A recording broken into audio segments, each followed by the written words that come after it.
Good morning, सुप्रभात, वंदे मातरम, जय हिंद, जय सतनाम, जय श्री कृष्ण। संगवारी हो, अभी तक मैं शिक्षक भर्ती की तैयारी करवात हूँ। आप मन ला हिंदी व्याकरण के हमन अध्ययन करत हन। प्रतिदिन आप मन ला सुबह 9 बजे हमार वीडियो मिलते। अभी तक मैं 10 वीडियो बना चुके हैं। साथ ही 10 ठन क्लास मैं आप मन पर अपलोड कर चुके हूँ। आज के हमार 11वां क्लास है, जेमा हमन आज अध्ययन करबो समास के बारे में कि समास होथे काय प्रकार के होथे, कैसे पहचान करना है। बहुत ही मज़ेदार तरीके ले आज मैं आप मन ला बताहा। जैसन मैं आप मन ला उपसर्ग प्रत्यय ला बताहा, वैसने ही गजब तरीके से मैं ओला बताहूँ। मैं जैसन पढ़े हो ना, सेम वैसन ही आप मन ला समास के बारे में बिल्कुल विस्तार से बताहूँ। तो जल्दी से हमारे चैनल ले जुड़ाओ। जो भी साथी मन हमारे वीडियो ला पहली बार देखा था, चैनल में नावा हा, हमारे चैनल ला सब्सक्राइब जरूर करा। तो आओ हमन सीधा अपन वीडियो में आथन। देखिए, समास शब्द, तो समास शब्द का शाब्दिक अर्थ की मैं बात करूं साथियों, तो इसका शाब्दिक अर्थ या संक्षेप में अर्थ कहें तो इसका संक्षेप ही है। देखिए, समास का शाब्दिक अर्थ संक्षेप या संक्षिप्त है। ठीक है, ये जो समास है साथियों, यह 2 शब्द से मिलकर बना है। ठीक है, क्या क्या 2 शब्द से मिलकर बना है? तो यहां पर आप देखिए, सम, धन, आस। ठीक है, ये 2 शब्द से मिलकर बना हुआ है समास। अब यहां सम का क्या अर्थ है? तो सम का अर्थ है साथियों संक्षिप्त या सुंदर, और आस का अर्थ है कथन या शब्द। इस तरह से समास के हम बारे में जब बात करें साथियों, तो संक्षिप्त या सुंदर कथन या शब्द ही क्या है? हमारा समास है। ठीक है, लेकिन हम कुछ महत्वपूर्ण लाइन पर आते हैं, क्योंकि एग्जाम में समास पर आधारित कुछ लाइन भी आपसे पूछ सकते हैं, देख सकते हैं। समास का शाब्दिक अर्थ संक्षेप या संक्षिप्त है। याद रखेंगे, इसमें 2 पदों का योग होता है। याद रखना, समास में 2 पदों का योग होता है, जबकि आपका संधि में क्या होता है? 2 वर्णों का योग होता है ना भाई। लेकिन समास में 2 पदों का योग होता है। क्लियर है? समझ में आ रहा होगा। इसके बाद देखिए, अब समास के भेद की बात करें, समास के प्रकार की बात करें, तो समास 6 प्रकार का होता है साथियों। जी हाँ, समास के 6 भेद हैं। इसको आप एक ट्रिक के माध्यम से पहले लाइन से याद करो। ठीक है, क्या? अब तक दादा, रट लो भाई, मैं बताता हूं तेला। अब तक दादा, अब तक दादा, अब तक दादा। जी हाँ, अब तक दादा एक ऐसे ट्रिक्स है जो आपको क्रम से याद करने में सहूलियत प्रदान करता है। अब तक दादा, अ से क्या होगा देख सकते हैं आप। ये मैंने स्वयं इसको पढ़ा है ऐसी बना के, इसलिए आपको भी यही तरीका मैं सजेस्ट कर रहा हूं। तो देखिए, अब तक दादा, अ से अव्ययी भाव समास, ब से बहुब्रीहि समास, त से तत्पुरुष समास, क से कर्मधारय समास, दा से द्विगु समास, और फिर दा से द्वंद्व समास। ठीक है, तो अब तक दादा अव्ययी, बहुब्रीहि, तत्पुरुष, कर्मधारय, द्विगु और द्वंद्व। तो यही 6 प्रकार के समास हैं जिसको बांटा गया है। ठीक है साथियों, चलिए अब हम इन्हीं समास को एक एक करके क्रम से अध्ययन करेंगे। बहुत ही सरल तरीके से, सहज तरीके से, एक एक लाइन में ही मैंने लिखा हुआ है। मेरी खुद की हैंड राइटिंग नोट्स हैं जिसको मैंने पढ़ा हुआ है, और आपको भी मैं उसी के माध्यम से बता रहा हूं। ठीक है, देखिए, अव्ययी भाव समास। हिंदी में आप अव्यय पढ़ते ही हैं। यहां पर अव्यय शब्द का क्या अर्थ है पहले उसको जान लो।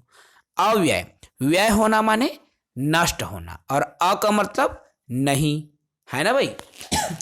अर्थात जो नष्ट ना हो वही क्या कहलाता है, हमारा अव्यय कहलाता है। ठीक है, तो याद रखना इसमें पहला पद प्रधान व अव्यय होता है। इसमें पहले प्रक ही प्रमुख होता है, पहला पद, और ये अव्यय है, ये कभी नष्ट नहीं होगा। अर्थात वो शब्द उससे जुड़ा ही रहेगा जब उसका आप अर्थ निकालोगे, समास विग्रह भी करोगे साथियों, तो वो उसका जो अर्थ है अलग नहीं होगा। जैसे एग्जाम्पल पर आओ तो देखो साथियों, यथा विधि, विधि के अनुसार, प्रतिदिन, प्रत्येक दिन, आजीवन अर्थात जीवन भर, आमरण तो मरण तक। देखो भाई, प्रतिदिन, प्रत्येक दिन, भाई वो चीज उससे जुड़ा हुआ है। यथाविधि, विधि के अनुसार, तो वो चीज क्या है, जुड़ा हुआ है। ठीक है, यथासंभव, जैसा संभव हो। एक शब्द ऐसा है जो कि उससे निकल ही नहीं रहे। यथाविधि में विधि के अनुसार, तो विधि शब्द है, देखो यहां पर भी विधि था और ये विधि, ये शब्द यही अवयव है जो उससे जुड़ा हुआ है। विग्रह करने पर भी वो शब्द हट नहीं करता, वो खत्म नहीं हो रहा है। अव्यय, जो व्यय नहीं हो रहा है। ठीक है ना, तो यही क्या कहलाएगा, हमारा अव्ययी भाव समास कहलाएगा। ठीक है साथियों, चलिए दूसरे समास पर हम आते हैं। हमारा दूसरा है बहुब्रीहि समास। ठीक है, दूसरा समास है हमारा बहुब्रीहि समास। अब ये जो बहुब्रीहि समास होता क्या है साथियों, तो देखिए, किसी तीसरे अर्थ को स्पष्ट करता है, बिल्कुल एक ही लाइन में। ये किसी तीसरे अर्थ को व्यक्त करता है। जैसे पीतांबर, पीला होता है जिसका अंबर, अर्थात किसका अंबर या वस्त्र पीला होता है, विष्णु भगवान। अब पीतांबर अर्थात किसी तीसरे व्यक्ति की बात कर रही है, तो विष्णु भगवान की बात कर रही है ना भाई। लंबा है जिसका उदर, लंबोदर, तो किसकी बात हो रही है, यहाँ थर्ड व्यक्ति की या गणेश देवता की बात हो रही है। ठीक है, दशानन, 10 है जिसके आनन या मुख, अर्थात 10 मुख वाला, कौन, तो रावण की बात हो रही। वैसे ही पंचानन है ना भाई, एक अलग ही, जब इसकी बात करते हैं बहुब्रीहि के, तो किसी तीसरे की बात की जाती है। यही क्या कहलाएगा, आपका बहुब्रीहि समास कहलाएगा। जैसे इसमें गजवदन, गजवदन, अब गजवदन इसको क्या है कहें, गज के समान, अर्थात हाथी के समान मुख वाला, वदन वाला, तो उसको क्या बोलते हैं, गणेश जी, है ना भाई। तो ये सभी उदाहरण किसके अंतर्गत आएंगे, आपका बहुब्रीहि समास के अंतर्गत आता है। ठीक है, चलिए उसके बाद में हमारा तीसरा आता है साथियों तत्पुरुष समास। क्या आता है हमारा तीसरा, तत्पुरुष समास। अब तत्पुरुष समास को आपको जानना है, तो इसके लिए आप सभी याद रखेंगे साथियों। ठीक है, इसको जानने के लिए आपको कारक को जानना पड़ेगा। और कारक के कितने प्रकार हैं, तो कारक के 8 प्रकार हैं। तो तत्पुरुष को जानने के लिए आपको कारक जानना है, और यही कारक के 8 प्रकार हैं। कर्ता ने अरु कर्म को करण रीति से जान, है ना भाई। आप इसको पढ़ेंगे, हम जब कारक पढ़ाएंगे ना तो क्लियर हो जाएगी। खैर सभी साथी जानते भी होंगे, क्योंकि सीजी टेट की परीक्षा आपने भी दिया हुआ है, तो आपको ये सभी चीजें पता होगा। अब देखो तत्पुरुष, तत्पुरुष की पहचान और भी सरल है साथियों, इसको हम कारक से ही जान सकते हैं। देखो कर्म तत्पुरुष समास। अब तत्पुरुष समास के ये सब प्रकार हैं, तो कर्म तत्पुरुष। अब कर्म देखो, तो कर्म को कर्ता ने, है ना, कर्म में कौन सा कारक जुड़ा रहता है, को। ठीक है, तो देखो शरणागत, शरण को आया हुआ, चिड़ी मार, चिड़ी को मार, और जेब कतरा, जेब को कतरा। ठीक है, तो यहां पर क्या चीजें हैं? को, और को किस में आता है? आपका कर्म तत्पुरुष समास में। ठीक है साथियों, चलिए उसके बाद दूसरा आता है इसमें, देखिए करण तत्पुरुष समास। अब करण में क्या आता है? से या के द्वारा। ठीक है, तो सुरकृत, सुर से कृत, हस्तलिखित, हाथ के द्वारा लिखित या हाथ से लिखा हुआ है ना भाई। तो से या के द्वारा आ रहा है तो किसके अंतर्गत आएगा? करण तत्पुरुष समास के अंतर्गत आएगा। ठीक है, उसके बाद में हमारा आता है तीसरा, संप्रदान तत्पुरुष समास। अब संप्रदान को के लिए है ना भाई, तो संप्रदान में क्या आएगा? को आएगा या के लिए आएगा। देखो, विद्या के लिए आलय, विद्यालय के लिए आ रहा है ना भाई, इसको तोड़ के देख लो विग्रह करके। गौशाला, गौ के लिए साला, हथकड़ी, हाथ के लिए एक कड़ी, हथकड़ी। तो ये किस में आएंगे? आपका संप्रदान तत्पुरुष समास में। ठीक है, चलिए उसके बाद में आपका आता है चौथा, अपादान तत्पुरुष समास। अब अपादान में क्या आएगा? से, और से किस रूप में प्रयोग होता है? अलग होने के भाव के रूप में। ठीक है, अपादान में से आएगा और यह अलग होने के जब भावना को प्रदर्शित करता है वो शब्द समास, तो से यहां पर आएगा अपादान। ठीक है, देखो धर्म विमुख, धर्म से विमुख, अलग होने की बात करें, धर्म से अलग होने की बात की जा रही है, तो धर्म से विमुख। ठीक है, कर्ज मुक्त, कर्ज से मुक्त, तो ये अलग होने के भाव को बता रहे हैं ना भाई। तो यही क्या है? आपका अपादान तत्पुरुष समास, जिसमें से होता है अलग होने के भाव में। ठीक है, पांचवा आता है साथियों इसमें संबंध तत्पुरुष समास। अब ये जो संबंध है इसमें क्या क्या आएंगे? देखो, का, के, की, रा, री, रे, ये सभी किसके अंतर्गत आते हैं? संबंध के अंतर्गत। का, की, के संबंध है। ठीक है, तो का, के, की ये सभी संबंध है। अब इसके एग्जाम्पल देखो संबंध तत्पुरुष के। भारतवासी, भारत के वासी है ना भाई। अमचूर, आम के चूर्ण, उसी को क्या बोलते हैं? अमचूर बोलते हैं, है ना। तो भाई का, के, की संबंध है, संबंध जोड़ रहा है ना, तो यही क्या है? आपका संबंध तत्पुरुष समास के अंतर्गत आता है। अब इसमें आपका छठवा है मित्रों, देख पाएंगे छठवा, अधिकरण तत्पुरुष समास। अब ये जो अधिकरण है उसमें क्या आएंगे? में, पर, पे, ये चीजें आती है। ठीक है, अधिकरण, तो अधिकरण में या पर, ज्यादातर में या पर ही आते हैं। देखिए एग्जाम्पल समझेंगे। आप बीती, तो आप में बीती। ठीक है, लोकप्रिय, लोगों में प्रिय, तो में आ रहा है ना इसमें, और ये में किस में आएगा? अधिकरण में। ठीक है, तो इस तरह से ये 6 हैं तत्पुरुष समास, जिसमें हम 6 को ही पढ़ते हैं, चूंकि कारक के 8 हैं, लेकिन तत्पुरुष समास 6 हैं जिनको हम पढ़ते हैं। ठीक है, तत्पुरुष समास समझ में आ गया होगा साथियों। चलिए उसके बाद चौथे प्रकार में आते हैं। तो चौथा क्या है हमारा? कर्मधारय समास। ठीक है, अब ये कर्मधारय होता क्या है? देखो, कर्मधारय, अब उपमेय और उपमान का जब संबंध बताने वाला शब्द है तो वो क्या है? कर्मधारय। देखो, उपमेय और उपमान का संबंध बताने वाला शब्द कर्मधारय। ठीक है, अर्थात उपमा और उपमान, उपमा अर्थात तुलना करना। ठीक है भाई, तो इसमें तुलना की जाती है। ठीक है साथियों, कर्मधारय समास में याद रखना, दिमाग कर्मधारय जहां आ गया आप दिमाग में बैठा लो कि तुलना करना है ना भाई।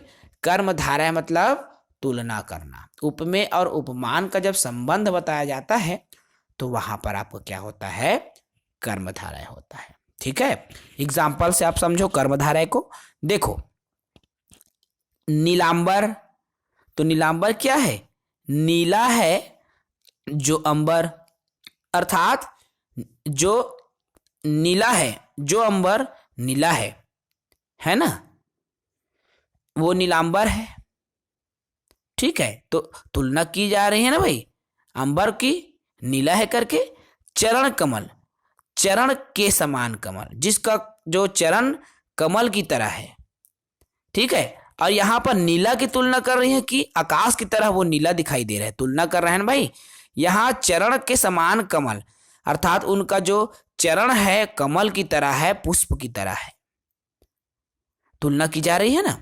वैसे ही देखिए कमल नयन, कमल के समान नयन, अर्थात उसका जो नेत्र है कमल की तरह है, बिल्कुल कोमल, तो तुलना की जा रही है ना भाई। तो यहीं पर क्या है, आपका कर्मधारय होता है। अर्थात साथियों, जब उपमेय में उपमान का संबंध बताया जाता है, तुलना बताया जाता है, तो वहां कर्मधारय होता है। ठीक है, आ रहा है समझ में। चलिए पांचवा क्या आता है इसमें, देखिए पांचवा है आपका द्विगु समास। अब यहां बात जब करें साथियों द्विगु की, तो याद रखना ये काउंटेबल होता है, गणनीय होता है। पहला पद जो है संख्यावाचक होगा हमेशा। द्विगु समास में पहला पद संख्यावाचक होगा। देखो एग्जाम्पल से आप समझो, चौराहा, चौ मतलब चार, संख्या को शो कर रहा है ना। चौपाल, चौपला, अब चार है यहाँ पे। सप्ताह मतलब 7, यहाँ पर भी संख्या को प्रदर्शित करना है। दोपहर मतलब दोपहर की बात की जा रही है। त्रिकोण, 3 कोण, षटकोण, शताब्दी 100 साल की यहाँ बात की जा रही है। अष्टाध्यायी की बात की जा रही है। अर्थात इसका जो शुरुआत के जो शब्द हैं किसके अंतर्गत आते हैं, आपका संख्या के रूप में आते हैं। और ये सभी चीजें किसके अंतर्गत आएंगे, द्विगु समास के अंतर्गत आएंगे। ठीक है, आ रहा होगा समझ में द्विगु समास क्या होता है। उसके बाद में आता है साथियों हमारा द्वंद्व समास। अब देखो जब बात आ जाती है द्वंद्व समास की साथियों, तो आप हमेशा याद रखना, एक योजक चिन्ह जब आपको मिल जाए तो वहां पर बिल्कुल आंख मूंद के आप बता दो कि यहां पर कौन सा समास होगा, द्वंद्व समास। एग्जाम्पल देखो, दिन रात, दिन और रात, दिन और रात के बीच में एक योजक चिन्ह लगा है ना, और ये योजक चिन्ह क्या है, और को प्रदर्शित करता है। माता पिता, माता और पिता, सुख दुख, सुख और दुख, रुपया पैसा अर्थात रुपया और पैसा, आज कर, आज और कल, दाल रोटी, दाल और रोटी, सभी एग्जाम्पल्स द्वंद्व समास के अंतर्गत आते हैं। तो ये जो समास है साथियों 6 प्रकार का है। आशा है ये 6 बिंदु आपको समझ में आ गया होगा। ठीक है, देख लो अभी ये जो 6 समास हैं वो आप सभी साथियों को बढ़िया तरीके से समझ में आया होगा। ये मेरी खुद की हैंड राइटिंग नोट्स हैं, मैं खुद इसको पढ़ा हुआ हूँ साथियों, और उसी के अकॉर्डिंग मैं आपको भी बता रहा हूँ। बिल्कुल आप ट्रिक पर याद रखो, अब तक दादा। ठीक है, तो इसको आप याद कर लो, स्क्रीनशॉट भी आप ले सकते हो साथियों। ठीक है, अब तक दादा मैंने बिल्कुल क्रम से उसको लगा रखा है, और इसी के अकॉर्डिंग मैंने भी तैयारी की थी समास की, और आप भी इसी के अकॉर्डिंग तैयारी कर सकते हैं। बहुत बढ़िया तरीके से आपको एग्जाम में हेल्प होगी। समास के टॉपिक से जुड़े, समास से जुड़े जो क्वेश्चंस हैं उसको आप आसानी से बना लोगे। यदि आपने आज का वीडियो देख लिया साथियों, तो समास आपके लिए बिल्कुल आसान हो जाएगा, तरीके बिल्कुल आसान हो जाएंगे। वरना समास में भी बहुत सारे नियम ऐसे हैं साथियों जो आपको पूरी तरीके से चक्रव्यूह में डाल देता है। तो आज की वीडियो में समास को हमने बिल्कुल क्लियर कर दिया है साथियों। कल के सेशन में हम फिर से एक नए टॉपिक के साथ आपसे रूबरू होंगे, जुड़ेंगे। शिक्षक भर्ती की तैयारी आप हमारे साथ निरंतर करते रहें जब तक नोटिफिकेशन नहीं आता, जब तक आपका शिक्षक भर्ती का एग्ज़ाम नहीं हो जाता, तब तक जुड़े रहें। बिल्कुल हम निःशुल्क कक्षाएं प्रोवाइड कराते हैं साथियों, ताकि आप सभी साथियों तक वीडियो पहुंचे और आप भी एक सरकारी शिक्षक बनकर राष्ट्र के निर्माण में एक अभूतपूर्व भूमिका का निर्वहन करें। तो इस वीडियो को हम यही समाप्त करते हैं साथियों। कल फिर आपसे मुलाकात होगी इसी समय इसी वक्त आपके अपने YouTube channel CG job education पर। जय हिंद।